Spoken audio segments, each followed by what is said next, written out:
Thanks, Dr. Stone.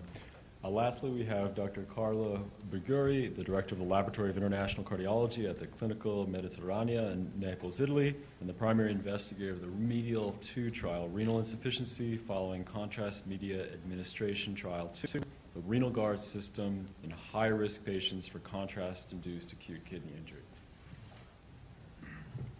Good afternoon. The Remedial 2 trial has been designed in order to assess the efficacy of a new device which is available in Europe but not already in the US, which is the renal guard system.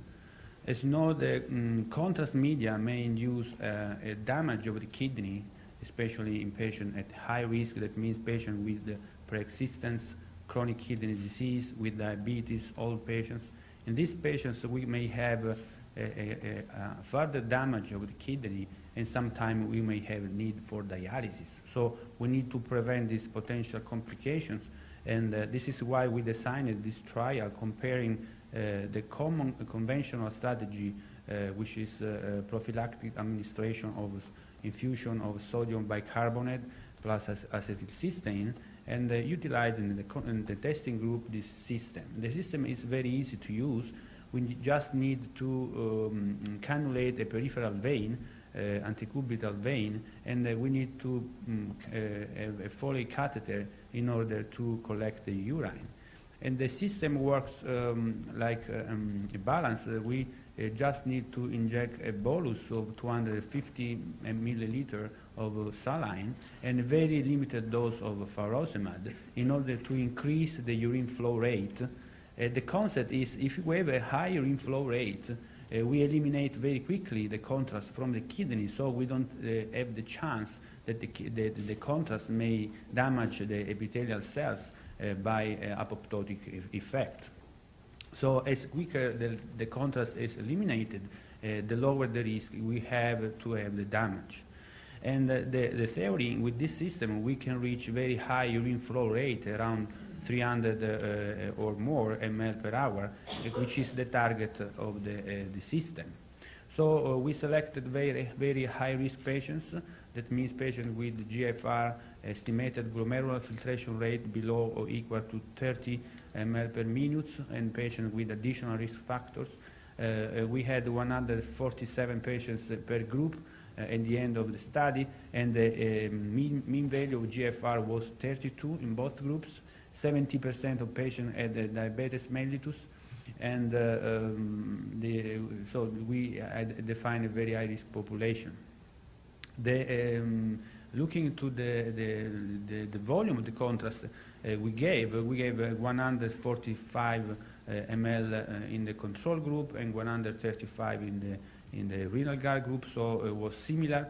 And I must say, in all patients, we utilized the same contrast in order to eliminate any bias due to the potential effect of different contrast media on the kidney. So we utilized iodixanol in all the patient population. So what we found in the study is that the incidence of the contrast-induced acute kidney injury was significantly lower in the renal guard group. We had the events in 0.7%. In 10% of the renal guard group and 20% in the control group, it was statistically significantly lower. But what is much more important, if we look at to the rate of dialysis at 1 month following the procedure, and the rate of dialysis was 0.7% in the renal guard system group and 4.8% in the control group, which is to me the most important clinical finding, because we may prevent a very unfavorable complication, which is dialysis. And an important aspect that we should analyze is the risk of over-hydration, which may occur with the renal guard system. We had no difference in the rate of pulmonary edema in the two groups, which is an expression of the over-hydration.